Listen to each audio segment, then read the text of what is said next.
mendengarkan firman Tuhan. Mari saudaraku kita uh,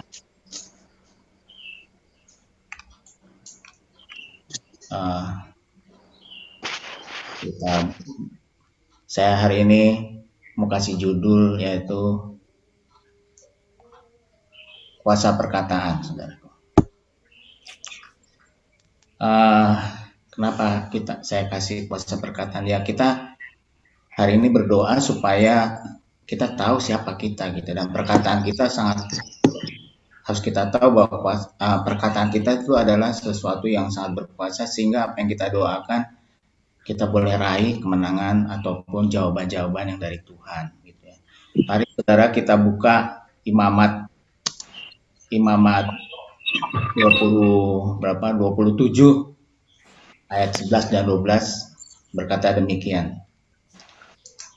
Jikalau itu barang seekor dari antara hewan haram yang tidak boleh dipersembahkan sebagai persembahan kepada Tuhan, maka hewan itu harus dihadapkan kepada imam, dan imam harus menetapkan nilainya menurut baik atau buruknya, dan seperti penilaian imam demikianlah jadinya. Di sini menceritakan tentang Imam Lewi ya. Imam Lewi itu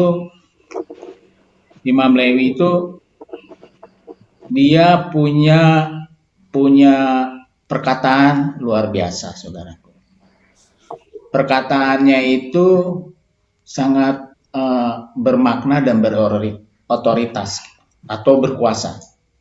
Dia bisa menentukan atau bisa menilai yang dibawa oleh orang Israel itu baik atau buruk.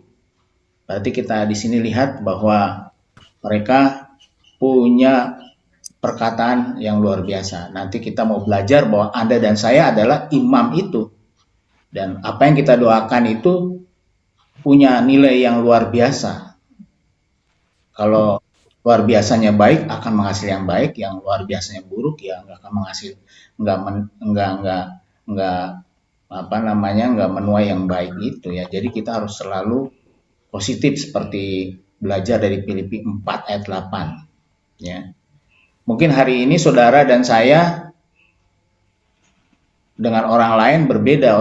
Orang lain berkata mungkin hari-hari ini adalah jelek, tetapi harusnya berbeda dengan Anda dan saya ya. Kita mengatakan bahwa hari-hari ini adalah hari-hari yang penuh dengan berkat, harusnya mengatakan.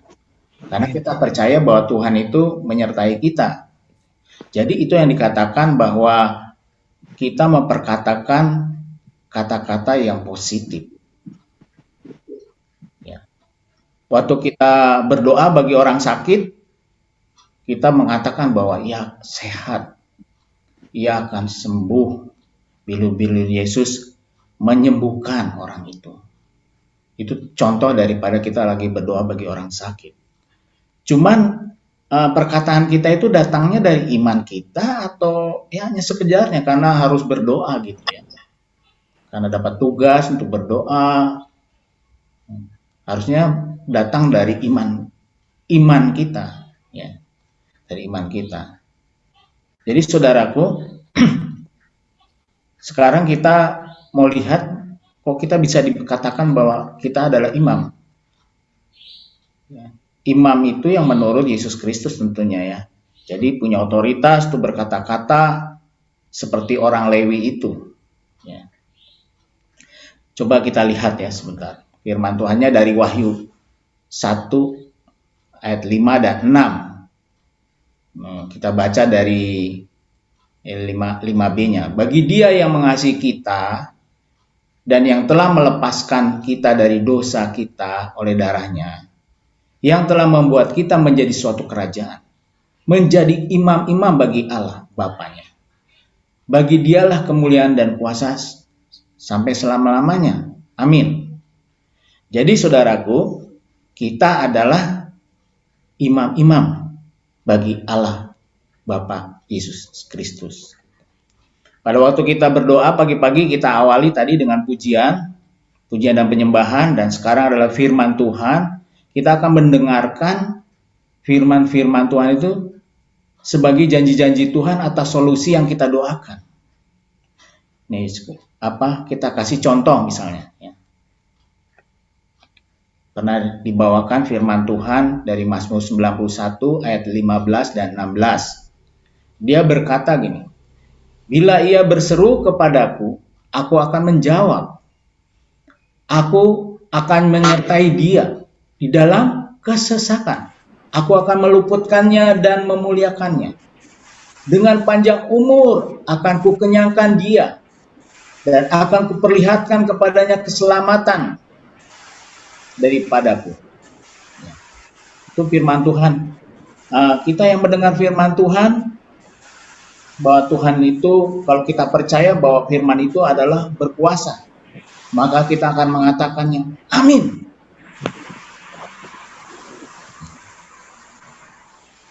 Sekarang pertanyaannya, saya mau tanya saudara dan saya sendiri, apakah kita ini percaya kuasa firman itu atau enggak, yang memberikan jawaban, memberikan penyataan dalam kesesakan, memberikan yang meluputkan kita dari COVID dan memuliakan kita. Ya. Tuhan berkata, diberikannya panjang umur akan kukenyangkan dia. Percaya nggak firman ini dahsyat buat kita semua? Nah, atau kita berkata-kata pada waktu berdoa iya dan amin hanya jawaban selewat begitu aja. Kalau kita percaya dan kita mendeklarasikan firman itu dengan ya dan amin, maka kita akan memetik janji Tuhan itu. Saudaraku, ya, firman Tuhan katakan lagi kepada kita ini ayat yang sangat terkenal, bahwa kita adalah imamat yang rajani. Saya adalah imam dan raja. Saudaraku, kayak tadi orang Lewi itu, imam itu punya penilaian yang perkataannya sangat dipercaya. Dia punya otoritas untuk menilai itu. Saudara dan saya adalah imam, kata firman Tuhan. Imam karena Yesus Kristus. Katakanlah kata-kata yang positif, yang baik itu menurut firman Tuhan. Filipi 4 ayat 8 berkata demikian. Jadi saudaraku, Anda dan saya adalah imam dan raja. Raja sangat berkuasa dengan perkataannya. Ya.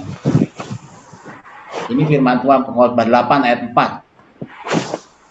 Karena titah raja berkuasa, siapakah yang akan mengatakan kepadanya? Apakah baginda buat? Jadi raja sangat berkuasa dengan perkataannya. Dia powerful. Sekarang harus kita percaya bahwa apa yang kita doakan hari ini adalah sangat power, mengubahkan.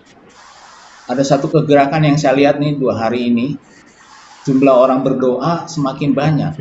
Kita di pertemuan pendeta mengajak gembala-gembala untuk menggalakkan juga doa tidak hanya orang dewasa tetapi anak-anak dan youth boleh ambil bagian. Nah, sekarang sudah ada muncul. Jadi saudara, saya dan saudara ada imam dan raja.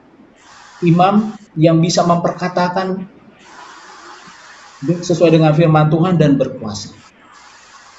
Anda adalah raja menurut firman Tuhan. Jadi saudaraku, karena itu saudara-saudara, mari kita dengan berani kita menilai hal-hal yang baik untuk hidup kita, memperkatakan kata-kata sesuai dengan firman Tuhan, memperkatakan yang baik-baik, maka saudara, hal itu akan menjadi baik buat kita semua. Mari kita berdoa.